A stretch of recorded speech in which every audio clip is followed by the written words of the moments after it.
Belinda Doveston, and welcome to the I Ching Cafe and our weekly episode. Last week, the 7th of June, we reflect on the hexagram 40, Deliverance Locked, referring to an experience of focusing on recognizing where we have the opportunity to be released from difficulty, to arrive at a better place after a challenge, and to slowly find our feet and move forward.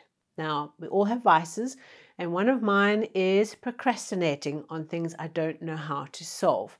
So when I got this hexagram and thought about it in my own life and an issue popped up, I thought, here's an issue I have been procrastinating over making a decision on, and let me use deliverance because it's here this week. I took the decision, I was unsure what would happen, and despite my anxiety around it, it worked out brilliantly. So, great example for me of leaning into using the flow of change of the week, of actually using it as a tool to help focus on the things that are most important for that week. Remember always to trust your own life, to trust your own flows of change. What we may talk about as a general theme for us all that we're paying attention to each week and each month, there'll be specific and unique things that you are going through right now in particular areas of your life that perhaps have other flows that you need to pay attention to. So please do share how your week was. What were you delivered from? What was the challenge or the rough night at sea that you were delivered from on the beach as you've discovered you have been saved, you have survived the dark night and you are now safe. So let's look ahead to this week, what the I Ching is asking us to focus on. And we have changing lines, so no locked hexagram this week. Our first hexagram is hexagram 56, the Wanderer. The Wanderer is the traveler, and we've had this hexagram many times, and it talks about a person, you, me, on a journey, seeking new explorations, traveling outside the norm, outside of our societal, cultural definition of what is normal, of the home base, of the capital city, the things that we know, the places that we come from, and going on new explorations outside of that, reaching outside the boundaries of what we have typically done to go on new adventures. This may literally be a literal interpretation of more travel for the week, for you, if this is how it ties up. Yet for us, what we're being asked to pay attention to is the new journeys we are on. Something about our journey, our travel, our quest for the Holy Grail that is asking us for some attention this week. So with the Wanderer, you've heard me speak many times before with this hexagram that it also cautions us to behave well as a traveler.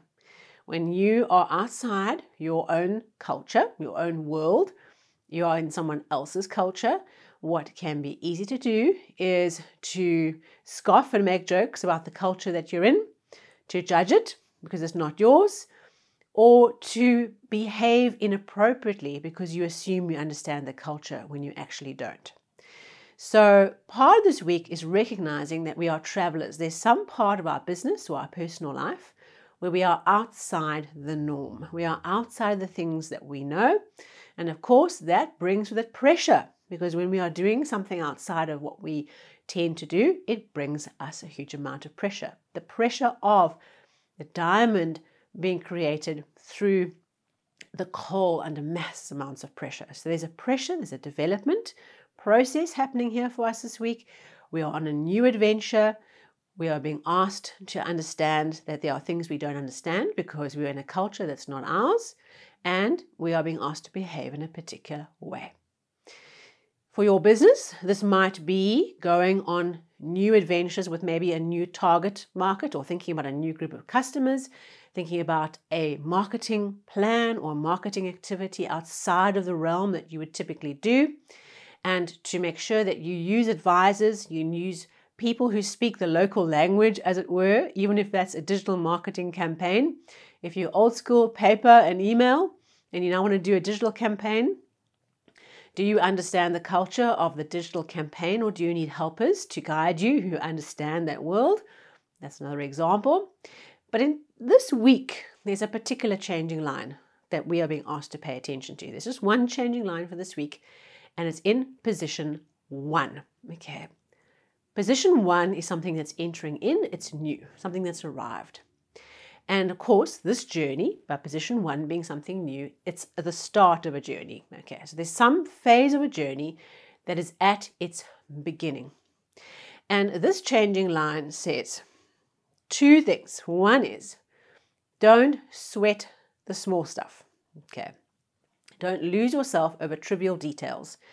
And it's like, we're in a new land, we're doing something new.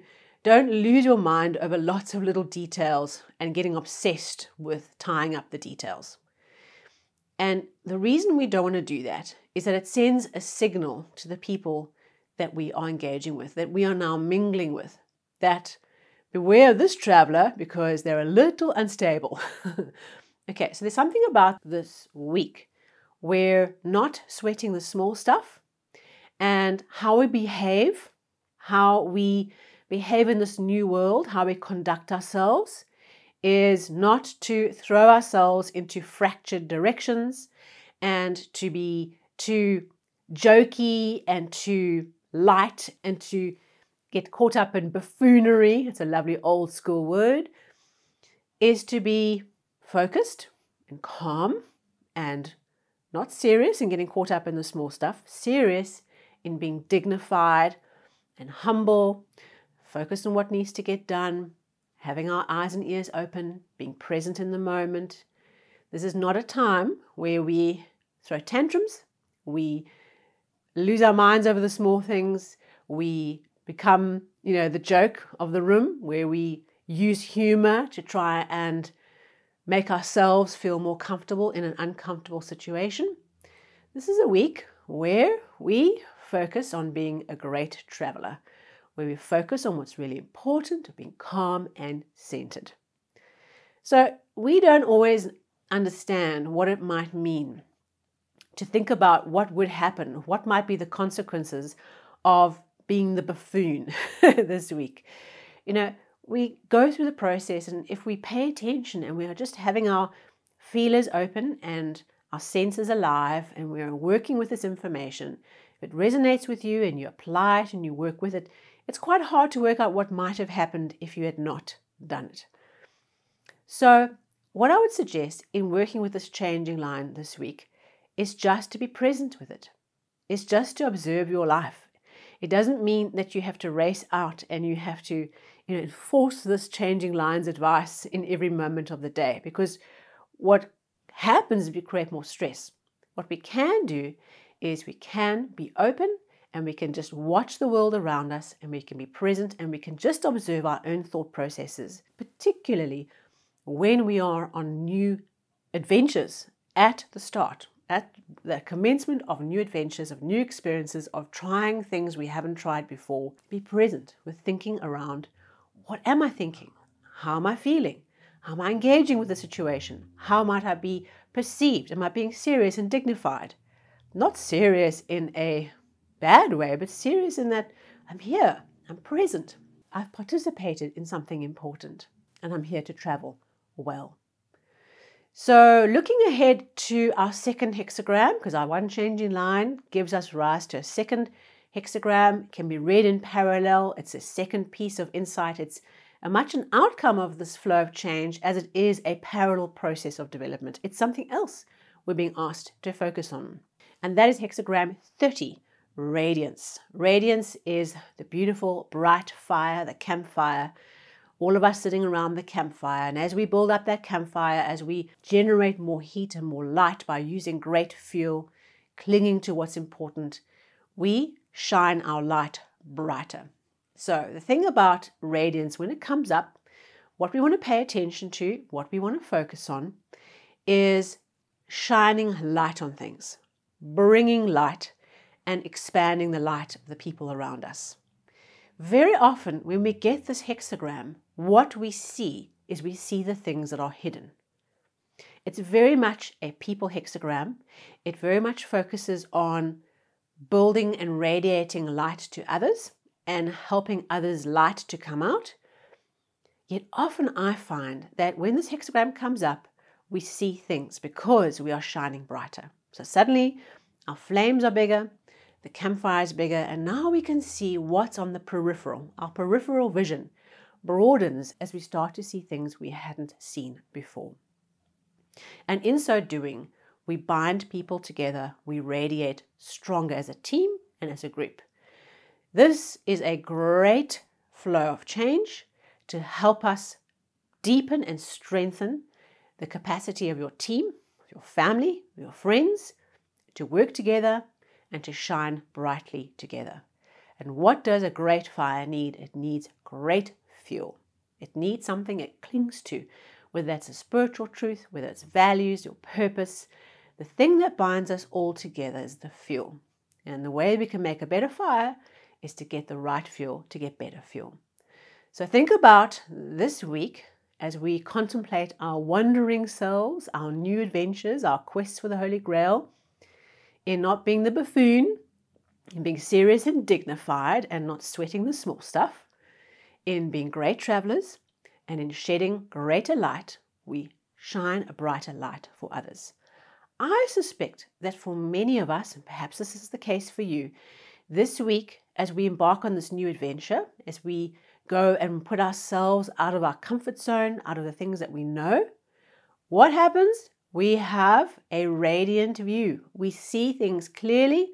We see things in a bigger perspective. We have a broader peripheral vision, and we can see what's just outside of our normal vision because we have gone on a new adventure. We have been willing to go it alone, to step outside of the norms of our society, of our group, of our family, to experience something new.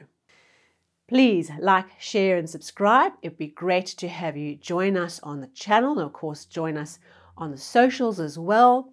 And I encourage you to share this with someone who's on their own adventure. If there's something in this episode that rang true for you, perhaps there's somebody you know who you can see is on an adventure, is working towards building their fire and building the radiance and needs clarity, needs to understand things in a new way, and perhaps this may help them too. Thank you so much, and I look forward to seeing you soon.